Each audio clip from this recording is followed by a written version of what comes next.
Hi,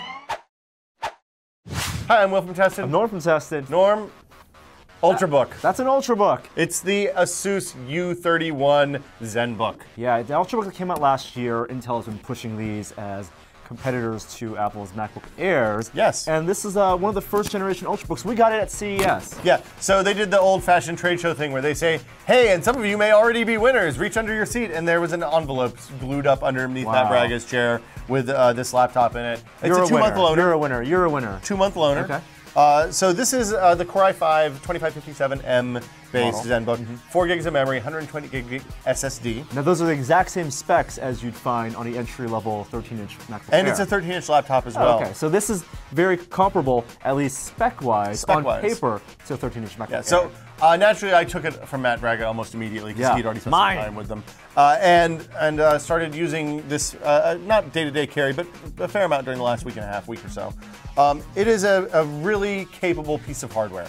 Like the CPU, the combination of CPU, SSD, the right amount of memory, and Windows 7 makes it boot really fast, resume from sleep really fast, run really well. Like everything I did, I was able to do as well or better than my 13-inch MacBook Pro. Even though we use MacBooks, we love Windows 7. We think Windows 7 is Microsoft's best OS ever. And everything that we can do on our MacBook Pro or MacBook Airs, this does just as well. Well, except for obviously the Apple-specific stuff like GarageBand and iLife and all that. But yeah, it's a very, very capable machine. Much, much faster, just in general snappiness than my old Core 2 Duo, obviously MacBook Pro. Now, few things I noticed. Yes. Almost immediately. The keyboard is really, really bad. Oh. For example... That's kind of important. Yeah, well, do you use capital letters when you type? Only sometimes. Only when I'm not being super serious. Well, that's good, because the shift button only works sometimes. Oh. So, and usually only when you're being super not serious. Yeah. Unpredictable keyboard is one of the worst things I found ever on a laptop. Now, other thing that was unpredictable was the touchpad. Which on a laptop, of course... You just named the two most important things to a laptop. The screen's okay. Okay, the screen's okay. The screen's okay. Screen's okay, keyboard no good, trackpad no good. I have traditionally had problems with Asus trackpads. I don't know if it's because my fingers aren't moist enough or what. But on this one particularly, I had bad problems with the cursor jumping around. Two-finger scrolling just never worked right. Well, that's a Windows problem. Sometimes you'd zoom, sometimes you'd scroll. Oh. I've had Windows laptops that don't have this problem. The Lenovo X1 that we tested earlier last year, no problems at all like this. I do not like the keyboard and touchpad on this laptop at all. The screen's merely okay, decent off-angle access. I think the horizontal viewing access is not very good. Yeah, it's fine when you're sitting in front of it. You don't want to be standing off to the side at all. I really like the design. Right, it's very thin. It's very light. It's almost like you could say it's a fit-in light. It is, well, I mean, it fits the Ultrabook spec, which means it has a certain thickness on the back, certain thickness on the front.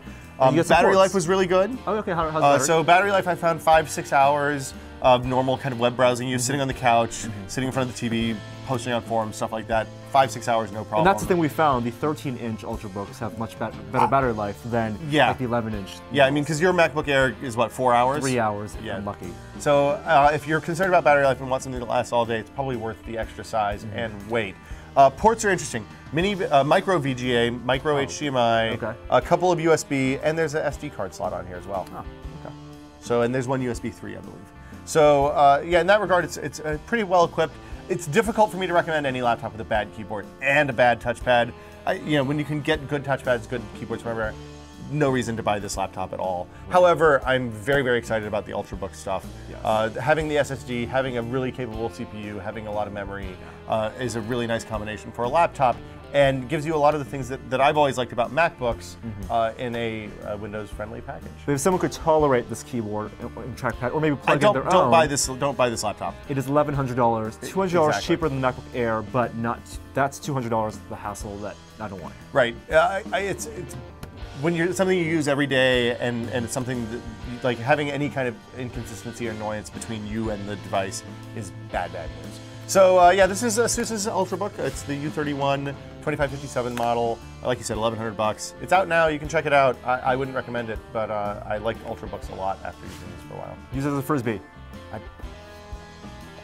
can't do it. I would have done it. I would have done it. All right, we'll see you guys next time. Bye.